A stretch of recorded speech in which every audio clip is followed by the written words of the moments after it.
Histórias à beira do fogão. Nas noites frias, nada melhor do que tomar um leitinho quente à beira do fogão a lenha, no aconchego dos meus queridos pais e irmãos, ouvindo belas histórias. Uma vez eles nos contaram que o povo era muito atrasado, pouco estudo e sem meios de comunicação, muita falta de informação. Falavam muito sobre o mundo acabar, que o ano 1000 passará e que 2000 não chegará. O povo vivia com muito medo do fim do mundo. No dia em que passou o primeiro avião, todos apavorados se esconderam debaixo da cama. A gente morria de rir, até parece que a cama ia salvar alguém. Mas meus pais disseram que era uma choradeira e todos rezavam fervorosos. Eles gostavam muito de contar casos de assombração. Minha mãe nos contou que quando ela e os meus tios eram solteiros e moravam na fazenda, lá havia um curral de criação de porcos. Nesse tempo falavam muito que na sexta-feira da quaresma não se podia sair à noite, pois apareciam mulas sem cabeça e lobisomem. Nessa noite de sexta-feira da quaresma, meus avós, minha mãe e meus tios estavam se arrumando para dormir, rezando o terço como era de costume, quando de repente surgiu um roncado de porco em volta da fazenda. Meu avô pediu meus tios para pegarem um porrete e prenderem o porco de volta no curral. Meus tios saíram atrás do porco, mas ele foi se distanciando. Eles ouviam o ronco, mas não o alcançavam. O barulho foi em direção ao rio e desapareceu. Meus tios voltaram, foram conferir no curral e todos os porcos estavam dormindo. Moral da história: o porco não era porco, era lobisomem. Porco não atravessa rio. Uma outra história. Quando minha mãe ganhava neném, tinha uma moça por nome de Dina que auxiliava ela nos afazeres da casa. Dina gostava sempre de se vestir de branco. Depois de algum tempo, ela veio a falecer e meu pai falou que ia pedir ao padre para celebrar uma missa pela alma dela, mas ficou só na conversa. Todos os dias, nos finais de tarde, meus pais sentavam na varanda para apreciar a paisagem e descansar. E todas as tardes descia uma moça vestida de branco no caminho próximo ao curral e sumia. Sempre a mesma moça. E naquele tempo as moças não andavam sozinhas. Minha mãe ficou cismada e falou com meu pai: "Essa moça é Dina. Pode pedir ao padre para celebrar a missa pela alma dela, está precisando." Meus pais entraram para dentro de casa. Minhas irmãs Naná e Lourdes estavam bordando o enxoval de casamento com lamparina de querosene. De repente deu um forte barulho de murro na porta, parecia que ela tinha caído no chão. Minhas irmãs saíram correndo, meus pais também, todos assustados foram ver o que aconteceu. A porta continuava no mesmo lugar e nem os cachorros latiram. No outro dia, meu pai foi em Catas Altas e pediu o padre para celebrar a missa pela alma dela e nunca mais a moça de branco passou por lá.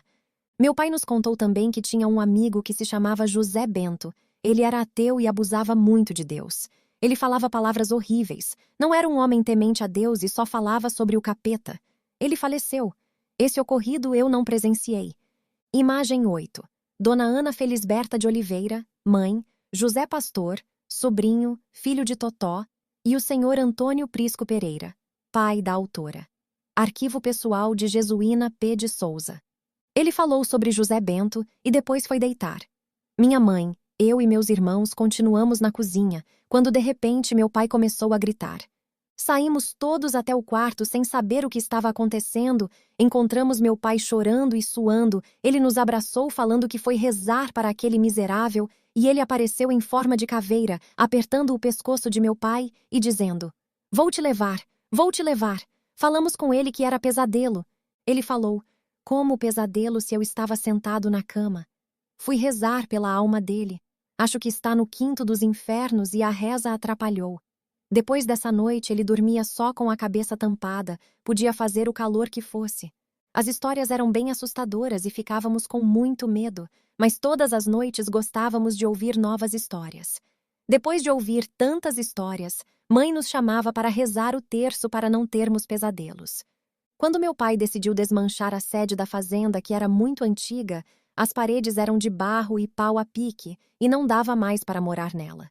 Então fomos para a casa de Itaguiba, que estava fechada, e era bem próximo da fazenda, enquanto construía uma nova casa no lugar da antiga sede. Essa casa de Itaguiba que fomos morar era muito assombrada. Logo que já estávamos lá, sentados no chão do quarto, a lamparina de querosene que estava no canto do chão começa a andar, girando pelo quarto sozinha de um canto para outro. Ficamos todos assustados, com muito medo rezamos e fomos deitar. De madrugada surgiu um barulho de uma galinha de pintinhos dentro de casa. Era cro, cro, cro, e os pintinhos piando em volta da nossa cama. Eu e minha irmã Adélia chorávamos de tanto medo. Era cada dia uma coisa. Pancadas nas portas, barulhos raspando panela na cozinha, as madeiras estralando 13 no telhado, fortes barulhos que estremeciam a casa toda. Parecia filme de terror. Meus pais diziam que antigamente as pessoas tiravam ouro e enterravam em um esconderijo. Muitos morriam e não davam sossego. Não víamos a hora de voltar para a nossa nova casa. O meu irmão Totó era quem estava construindo a nova casa. Eu e meus irmãos, junto de meus pais e um rapaz por nome Pio, nosso vizinho, fizemos os tijolos para a construção das paredes e logo a casa ficou pronta. Voltamos novamente para a nossa nova casa e nos livramos da casa assombrada. A casa nova ficou muito linda, os quartos eram maiores e o piso era de cimento grosso. Eu e Adélia derretíamos cera com xadrez vermelho. A gente passava no piso e lustrava com um pano macio debaixo do escovão e foi ficando lisinho e brilhava como um espelho. Costumávamos colocar jornal no chão para não sujar de poeira, colocávamos muitos vasos de samambaia na varanda para decorar. Na frente da varanda plantamos jardim com variedade de feliores, parecia casa de boneca. Era muito chique. Para quem viveu em casa de barro pau a pique muitos anos, sentíamos que nossa casa virou uma mansão. Imagem 9. Sobrinha na varanda da casa nova. Arquivo pessoal de Jesuína P. de Souza. Procuro sempre lembrar das histórias engraçadas do meu pai. Ele sempre falava que os pais até colocavam nomes bonitos nos filhos, mas pronunciavam tudo errado. Disse que antigamente morava uma família perto da fazenda, muito pobrezinha, em um rancho de sapé. Era o senhor Joaquim, Dona Mariquinha e suas filhas Isabel e Filó. Ele era muito trabalhador, mas a esposa e as filhas eram muito preguiçosas. Então ele estava na roça capinando, no sol muito, quente e com sede. Ele gritou para sua filha: "Ô Isabé, traz água para mim." Ela respondeu: "Ô papai, manda Filó, que eu cá, que eu lá não vou." Ele novamente grita: "Ô Isabé, traz água, estou com sede." Ela, muito preguiçosa, responde: "Ô papai, manda Filó, que eu cá, que eu lá não vou." Ele aborreceu, largou a enxada, veio para o rancho tomar água, encontrou tudo sujo, fogão apagado, nem um café, um monte de roupa suja. Ele resolveu ir no mato buscar lenha para fazer uma comida, fez o feixe de lenha, sentou no chão e começou a murmurar: "Filhos maus, mulher teimosa, pouco pão e nenhum descanso. De que vale viver deste jeito? É melhor morrer." Pensou bem e gritou: "Ô morte, vem morte amada, socorrei a quem te apetece." De repente aparece a morte. Era uma caveira com uma foice nas costas. Veio em direção dele e ele assustou e falou: "Eu só quero ajuda para colocar este feixe de lenha nas costas." Pegou a lenha e desistiu de morrer. Meu pai sempre contava uma outra história que, ainda solteiro, ele e meu tio foram viajar para uma cidade e entraram em um barzinho. Lá chegou um senhor, bem vestido, e se sentou próximo deles. E ele começou a perceber que esse moço era diferente dos mineiros e tudo que falava começava com a letra F. O garçom chegou até ele e perguntou: "O senhor aceita um café?" Ele respondeu: "Forte e fervido." O garçom perguntou: "Aceita pão?" Ele respondeu: "Faça fatia." O garçom perguntou: "O café está bom?" "Frio e fraco." "Aceita algo mais?" "Fineza fazer frango frito." Entregou o pedido e o garçom perguntou novamente: "Qual é o seu nome?" Ele responde: "Fernando Fagundes Ferreira Furtado." "Onde o senhor mora?" "Fortaleza." "E qual a sua profissão?" "Fui ferreiro." "O que o senhor fabricava?" "Ferragem, ferradura, ferramentas." O garçom ficou espantado e falou: "Se o senhor disser mais 6 palavras com a letra F, não precisa pagar a conta." Ele respondeu: "Fiado fica, fintado ficou freguês." Ele despediu, foi embora, e quem ficou no prejuízo foi o garçom, que duvidou até onde poderia chegar. Era muito legal meu pai e suas histórias que sempre tinha para contar. Momentos bons que ficaram na memória. Ele se foi, mas o seu carisma e suas lembranças permanecem sempre em nossos corações, de ter vivido conosco enquanto Deus o permitiu. A vida naquela época. Na década de 1960, Um tempo que as manhãs começavam com o cantar dos galos e o cheiro do café no coador de pano. A vida era mais simples, talvez por isso mais feliz. As crianças corriam descalças pelas ruas de terra, suas risadas ecoando pelos becos e quintais, enquanto brincavam de esconde-esconde, pega-pega ou empinavam pipa. Não havia tecnologia para roubar a atenção. Apenas a alegria genuína de ser criança. As famílias se reuniam na mesa e, mesmo que o pão fosse pouco, o afeto era abundante. A televisão tinha poucos canais, mas as histórias contadas pelos avós ao redor da mesa ou na calçada à noite eram mais emocionantes do que qualquer novela. Naquele tempo, o respeito para com os mais velhos era lei e as crianças aprendiam desde cedo o valor de um bom dia e de um obrigado e tomar bênção. As ruas eram um palco de amizades verdadeiras. Os vizinhos se conheciam pelo nome, dividiam o que tinham e as portas ficavam abertas, porque não haviam razões para desconfiar e temer. Naquela época, os brinquedos eram bem divertidos e improvisados, e adorávamos quando chegava os domingos para meu pai brincar com a gente. Ele fazia bola de meia, eu e meus irmãos nos divertíamos muito. Ele não repetia os brinquedos, cada domingo era um brinquedo diferente, como jogar peteca, fazia perna de pau, pulava corda, fazia estilingue, estoque de bambu 14, fazia pipa, carrinho de rolimã, e mamãe fazia lindas bonecas de pano para mim e Adélia e um monte de roupinhas. 14. Estoque de bambu. Brinquedo feito artesanalmente com bambu. Muitas vezes íamos passear na casa dos meus tios, brincávamos com os primos de passar anel, de roda, roubar bandeira, gangorra. Quanta brincadeira gostosa, sadia e respeitosa. Tempos que não voltam mais. Hoje as crianças não sabem brincar como antes. Hoje elas têm tudo e não estão satisfeitas, querendo sempre mais. A chegada da tecnologia mudou a infância de muitas crianças, deixando mais isoladas do mundo real. Antes eram felizes com pouco. Hoje elas têm tudo e não estão satisfeitas, querendo sempre mais. Tenho saudades daquele tempo. Meus pais eram muito presentes, amorosos e brincavam com a gente, tornando as brincadeiras mais divertidas. A vida acontecia fora de casa, longe das telas. As pessoas conversavam olhando nos olhos, riam alto, compartilhavam histórias e sonhos. Em 1964, o tempo parecia correr mais devagar. As tardes eram marcadas pelo som do rádio tocando sucessos da época, enquanto as mães lavavam roupas no tanque ou cozinhavam para a família. À noite, a lua iluminava as ruas e as crianças dormiam cedo, cansadas de tanto brincar, sonhando com um novo dia. Hoje, ao olhar para trás, parece que deixamos algo importante pelo caminho. Os valores daquela época, como respeito, humildade e simplicidade, foram substituídos por pressa ou distração, perdendo o hábito de olhar nos olhos, de agradecer e de viver de verdade.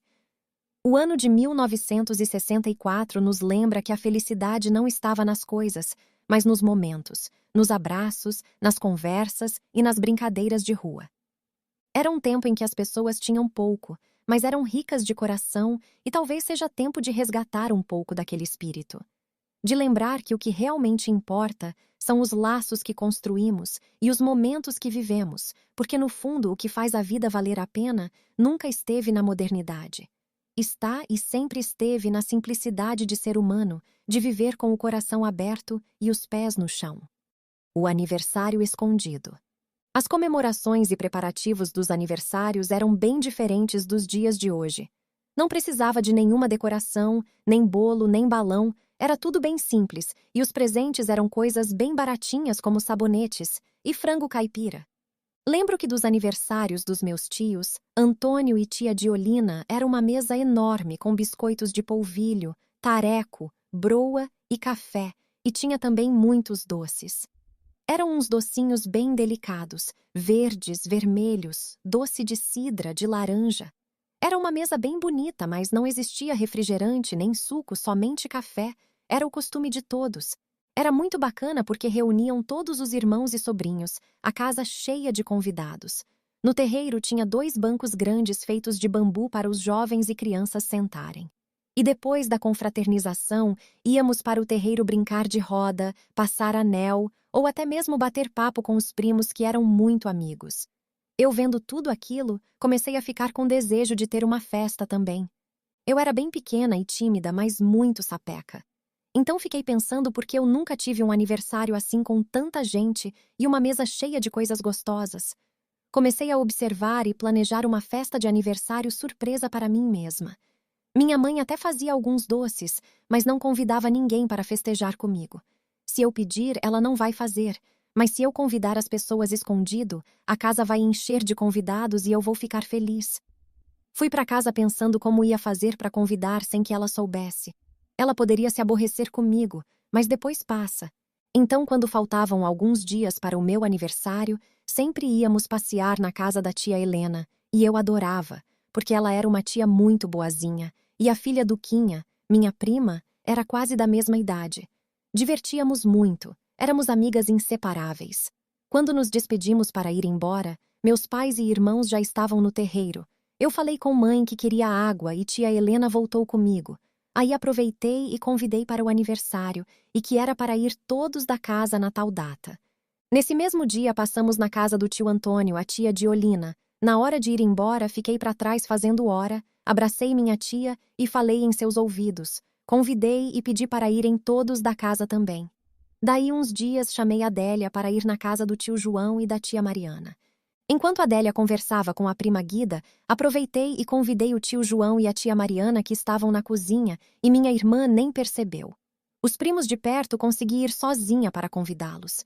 No outro dia fui na casa da tia Milu com meus irmãos e fiz a mesma coisa longe deles. Meus irmãos nem desconfiaram. Depois de convidar todo este povo, comecei a ficar preocupada. Um dia sentei perto de minha mãe e falei que Duquinha falou que ia lá em casa com a mãe dela no meu aniversário. Mamãe, é bom a senhora fazer muito biscoito, muita quitanda e doces, porque no meu aniversário, se tia Helena vier com as meninas, tia Diolina e tia Mariana também vêm, porque elas só andam juntas. Eu disse. Mas mamãe não me deu ideia. Mas como já era de costume ela fazer as quitandas e doces nos finais de semana, ela fez. Eu fiquei com o coração apertado, morrendo de medo dela ficar nervosa comigo. Imagem 10 e 11. Autora: Jesuína Pereira de Souza Criança. Arquivo pessoal de Jesuína P. de Souza. Final de tarde, o terreiro encheu de gente, uns trazendo sabonetes, outros uma galinha debaixo do braço e eu apavorada, feliz e com medo. Mamãe me chamou no canto e perguntou: Você convidou toda essa gente para seu aniversário? Você não tem juízo, não? Mas graças a Deus deu tudo certo. Ela colocou uma mesa de quitandas, café e doces e todos comeram à vontade. Fiquei feliz porque meu plano deu certo. Realizei meu sonho de ter um aniversário com muitos convidados. Fechei com chave de ouro e ela nem ficou brava comigo. Achou foi graça de ser uma criança tímida que mal abria a boca, mas capaz de arquitetar uma festa sozinha. Essas são as mais travessas. Essa foi uma das minhas travessuras de criança que mais me marcou.